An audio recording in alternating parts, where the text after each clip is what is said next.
Kembali lagi bersama channel kita semua. Jika Anda suka, jangan lupa komen, like dan subscribe, juga bila Anda berkenan. Aktifin subtitlenya supaya ada tulisan teksnya. Kita langsung ke ceritanya. Perintah Kaisar Naga. Bab 5215-5217. Methu juga menjadi pucat karena telah menghabiskan banyak energi spiritual, dan dia terhuyung mundur beberapa langkah. Dev memanfaatkan kesempatan itu, mengayunkan pedang penebas naga, dan menusuk ke arah dada monster tua angin hitam. Monster tua angin hitam teralihkan oleh kondisi menyedihkan lelaki tua itu dan gagal menghindar tepat waktu. Ia ditusuk oleh pedang Peneas naga, menyemburkan darah dan terlempar mundur. "Ayo pergi!" Dev berteriak, menarik Methu, dan bergegas keluar dari ruang rahasia. Monster tua angin hitam dan lelaki tua itu ingin mengejar mereka, tetapi karena luka parah mereka tidak dapat bergerak dan hanya bisa menyaksikan Dev dan Methu melarikan diri. Dev dan Methu bergegas keluar dari desa angin hitam dan melarikan diri ke arah barat menuju Gunung Jiupan. Mereka tahu bahwa orang-orang dari desa angin hitam akan segera menyusul mereka, dan mereka harus meninggalkan tempat ini secepat mungkin. Setelah melarikan diri dari desa angin hitam sejauh puluhan mil, keduanya berhenti untuk beristirahat di sebuah gua tersembunyi. Wajah Methu pucat pasi. Ia telah menghabiskan terlalu banyak energi spiritual karena mengaktifkan jimat secara paksa barusan, dan kini ia bahkan kesulitan untuk mengangkat tangannya. "Kamu istirahat dulu, aku akan berjaga." Dev menyerahkan pil pengisi ulang ki kepada Methu, lalu berjalan menuju pintu masuk gua, menyebarkan indera spiritualnya dan waspada terhadap gerakan di sekelilingnya. Kekuatan monster tua angin hitam dan lelaki tua misterius itu jauh melampaui ekspektasinya, terutama lelaki tua itu, yang auranya hampir mendekati level tingkat alam manusia abadi. Jika Methu tidak menggunakan jimat leluhur untuk mengejutkan mereka, akan sulit bagi mereka untuk lolos tanpa cedera. "Dev, orang tua itu benar-benar kuat. Kalau aku tidak punya jimat peninggalan leluhurku dan kekuatanku sendiri yang perlahan pulih, aku pasti sudah terbunuh barusan." Methu menelan pil ki dan mengalirkan energi spiritualnya untuk pulih, suaranya terdengar sedikit lemah. Dia pastilah penguasa desa angin hitam. Kultivasinya tak terduga. Dev mengerutkan kening, ada orang sekuat itu di desa pegunungan di luar Gunung Jiupan. Sepertinya air di Gunung Jiupan lebih dalam dari yang kita duga. Dia ingat apa yang dikatakan monster serigala itu. Monster tua angin hitam tua telah berpartisipasi dalam pengepungan keluarga Hu, dan lelaki tua itu, sebagai tuannya, mungkin juga terlibat. Yang lebih membuatnya khawatir adalah bahwa lelaki tua itu menyebutkan bahwa Istana Iblis Hitam juga terlibat, yang berarti bahwa pembantaian keluarga Hu kemungkinan besar disebabkan oleh upaya bersama dari banyak kekuatan. "Setelah kekuatanku pulih, kita akan menjelajahi kekuatan berikutnya." Secerca tekad terpancar di mata Methu, tidak peduli berapa banyak orang yang terlibat, aku akan mencari tahu kebenarannya. Dev mengangguk dan hendak berbicara ketika ekspresinya tiba-tiba berubah, ada orang datang. Tepat saat dia selesai berbicara, terdengar suara udara pecah di luar pintu masuk gua, dan 3 bayangan hitam jatuh di pintu masuk seperti hantu, menghalangi jalan. Pemimpinnya mengenakan jubah hitam, wajahnya tertutup tudung, hanya memperlihatkan sepasang mata merah menyala. Dia tak lain adalah orang-orang Istana Iblis Hitam. "Tuan Chen, Tuan Hu, apa kabar?" Pria berjubah hitam itu tertawa serak, suaranya sekeras gesekan amplas, "Yang mulia penyihir Yu mengundang Anda untuk kembali bersama kami." Yasmin akhirnya tak tahan lagi. Dev menggenggam pedang penebas naga erat-erat, dan kekuatan spiritual di tubuhnya bersirkulasi pelan. "Berapa banyak orang yang dia kirim?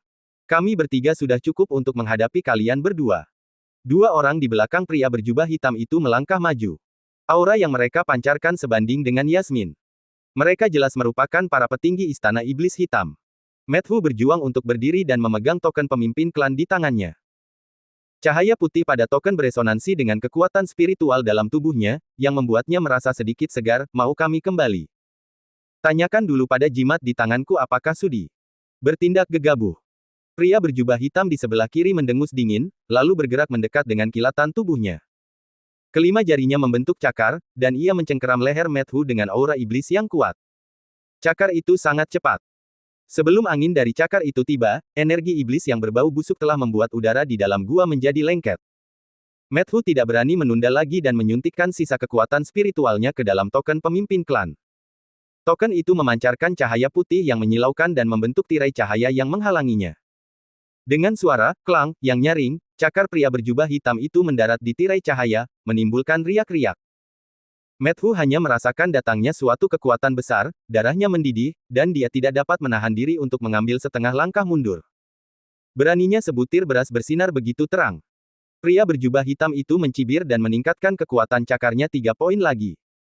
Retakan seperti jaring laba-laba tiba-tiba muncul di tirai cahaya. Pada saat ini, energi pedang emas datang seperti peri dari langit, memaksa lelaki berjubah hitam itu menarik kembali serangannya dan menghindar ke samping. Dev mengikutinya dari dekat, menebas dengan pedang penebas naga terus-menerus, menyeret kedua orang lainnya ke dalam pertempuran. Lawanmu adalah aku. Pria berjubah hitam terkemuka akhirnya bergerak, memegang cambuk hitam panjang di tangannya. Cambuk itu meliuk seperti ular hidup dan mencambuk wajah Dev dengan suara menembus udara. Cambuk panjang itu ditutupi duri-duri kecil, memancarkan cahaya hijau redup, dan jelas beracun. Dev tidak berani menghadapinya secara langsung, dan gerakan kakinya berubah seolah-olah dia sedang berjalan-jalan di taman. Sosok Dev melesat menembus hutan bagai hantu, menggenggam biji wijen yang rapuh di tangan kirinya dan menggenggam erat pedang penebas naga di tangan kanannya. Sesekali, ia berbalik dan mengayunkan energi pedang emas untuk memaksa mundur pria berjubah hitam yang terus mengejarnya. Pria berjubah hitam yang memimpin mengendalikan cambuk hitam, dan cambuk itu tampak memiliki kehidupan di tangannya. Terkadang ia berubah menjadi ular berbisa yang menjulurkan lidahnya, dan terkadang berubah menjadi ular piton raksasa yang melilitnya. Setiap serangan membawa hawa dingin yang menusuk tulang, memaksa Dev mengalihkan perhatiannya untuk menghadapinya. Dev, jangan khawatirkan aku untuk saat ini, pergi saja. Matthew berjuang keras untuk melepaskan diri. Ia tahu bahwa ia adalah beban saat ini, dan jika ia terus seperti ini, mereka berdua akan tertahan. Diam dan fokuslah pada pemulihan. Teriak Dev. Dia mengubah langkah kakinya dan dengan cekatan menghindari jeratan cambuk panjang di tengah hutan lebat. Karena kita keluar bersama, tidak ada alasan untuk meninggalkan rekan-rekan. Begitu dia selesai berbicara, 2 bayangan gelap menyusulnya dan menyerangnya dari kedua sisi. Pria berjubah hitam di sebelah kiri mengeluarkan bilah tulang, yang penuh lubang-lubang kecil dan mengeluarkan bau anyir. Pria berjubah hitam di sebelah kanan membuat segel dengan tangannya dan menggumamkan sesuatu. Tiba-tiba, sulur-sulur hitam yang tak terhitung jumlahnya muncul dari tanah dan melilit pergelangan kaki kedua pria itu seperti rantai. Dengan blokade di depan dan pengejar di belakang, situasinya genting. Mata Dev terfokus, dan kekuatan spiritual di tubuhnya meledak tanpa hambatan. Pedang penebas naga mengeluarkan suara pedang yang jelas, dan energi pedang emas melonjak keluar seperti air pasang, langsung menangkis serangan dari kedua belah pihak. Sekarang, Dev memanfaatkan kesempatan singkat ini, mengerahkan seluruh tenaganya, dan melesat ke udara bersama Matthew, mendarat di puncak sebuah pohon kuno yang menjulang tinggi. Lelaki berjubah hitam mengikutinya dari dekat dan mendarat di cabang-cabang pohon di sekitarnya, membentuk pengepungan. Pemimpin berjubah hitam itu perlahan mengangkat kepalanya, dengan cahaya merah berkelap-kelip di balik tudungnya. Dev, kau tak bisa kabur. Ikuti kami kembali untuk menemui Yang Mulia Penyihir Yu, dan mungkin kami bisa menyelamatkan nyawamu. Yasmin mengirimmu ke sini hanya untuk membunuh orang dan membungkam orang, kan?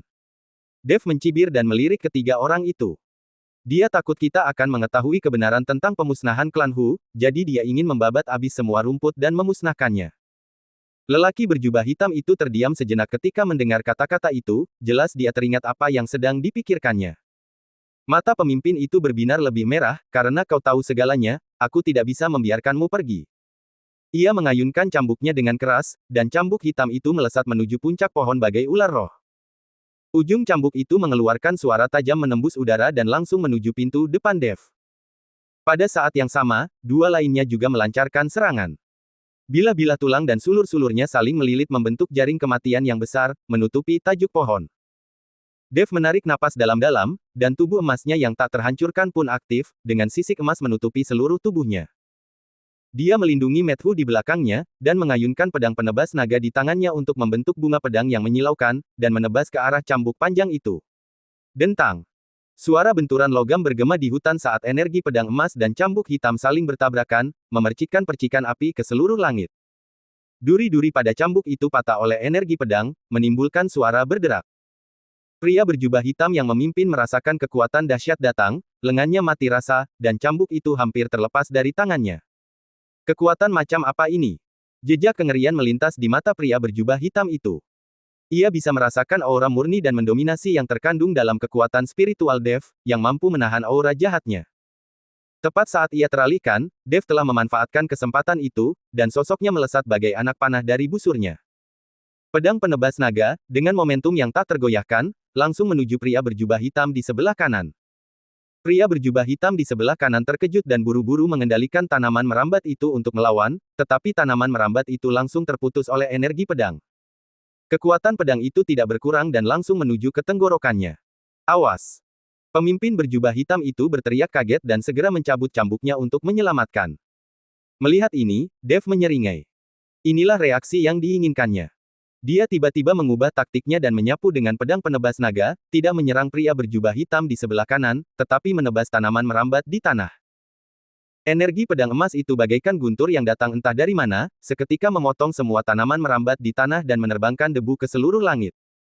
Memanfaatkan tertutupnya debu, Dev menangkap Matthew, melompat dari pohon kuno, dan melarikan diri ke kedalaman hutan lebat. Mau lari.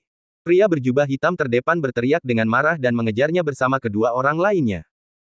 Ketiganya, satu mengejar dan satu melarikan diri, terlibat dalam aksi kejar-kejaran yang menegangkan di tengah hutan lebat. Dev terus mengambil jalan memutar dan mengubah arah, mencoba menyingkirkan para pengejar, tetapi pria berjubah hitam itu sangat cepat dan terus mengejarnya. Di bawah perlindungan Dev, Matthew akhirnya memulihkan sebagian kekuatan spiritualnya. Ia mengeluarkan beberapa lembar kertas jimat dari tangannya dan dengan cepat menggambar beberapa jimat angin. Dev, aku akan membantumu. Dia menempelkan jimat angin pada dirinya dan Dev, dan kertas jimat itu berubah menjadi angin sepoi-sepoi, memberkati kedua dirinya dan Dev, dan langsung meningkatkan kecepatan mereka. Kerja bagus. Semangat Dev terangkat, dan dia meningkatkan kecepatannya sedikit, secara bertahap memperlebar jarak antara dia dan pria berjubah hitam. Namun, pada saat ini, tiba-tiba terjadi pergerakan di hutan lebat di depan, dan tanah mulai bergetar hebat, seolah-olah ada monster besar yang mendekat. Ini tidak bagus. Wajah Dev berubah. Ia bisa merasakan aura monster yang kuat mendekat dengan cepat. Kekuatannya tak kalah hebat dari tuan monster tua angin hitam yang pernah ia temui sebelumnya. Dia segera mengubah arah, mencoba menghindar, tetapi sudah terlambat. Seekor beruang raksasa, tingginya 10 kaki dan berwarna hitam seluruhnya, berjalan keluar dari hutan lebat dan menghalangi jalan mereka. Mata beruang raksasa itu merah dan ia mengaum, jelas terkejut dengan pertarungan tadi. Itu beruang iblis hitam. Wajah Matthew memucat saat ia mengenali monster itu. Menurut catatan kuno, beruang iblis hitam adalah salah satu penguasa wilayah terluar Gunung Jiupan. Kekuatannya sebanding dengan seorang kultivator di alam dewa surga, dan kepribadiannya sangat kejam. Hati Dev mencelos. Dengan beruang hitam jahat di depannya dan para pria berjubah hitam mengejarnya dari belakang, mereka benar-benar berada dalam situasi yang menyedihkan. Ketika beruang iblis hitam melihat Dev dan Matthew, cahaya ganas berkilat di matanya. Ia menerjang ke arah mereka sambil meraung, dan cakar beruangnya yang besar menamparkan mereka berdua dengan momentum yang menghancurkan dunia. Dev tidak berani menghadapinya secara langsung, dan cepat-cepat menghindar dengan Matthew. Cakar beruang itu jatuh ke tanah dengan suara keras, menciptakan lubang besar yang dalam di tanah dan memercikkan kerikil. Ini masalah. Dev menatap beruang iblis hitam yang marah, lalu menatap pria berjubah hitam yang mengejarnya, mengerutkan kening, kita harus menemukan cara untuk menyingkirkan mereka. Mata Matthew tiba-tiba berbinar, aku punya ide. Dev, bantu aku menahan mereka. Aku akan mencoba menggunakan jimat untuk memancing beruang iblis hitam pergi. Apakah kamu yakin? Tanya Dev. Seharusnya itu mungkin. Matthew mengangguk. Dalam warisan leluhurku, tercatat bahwa beruang iblis hitam takut pada tanaman herbal bernama rumput kingkin. Aku bisa menggunakan jimat untuk meniru aroma rumput kingsin dan memancingnya pergi. Bersambung.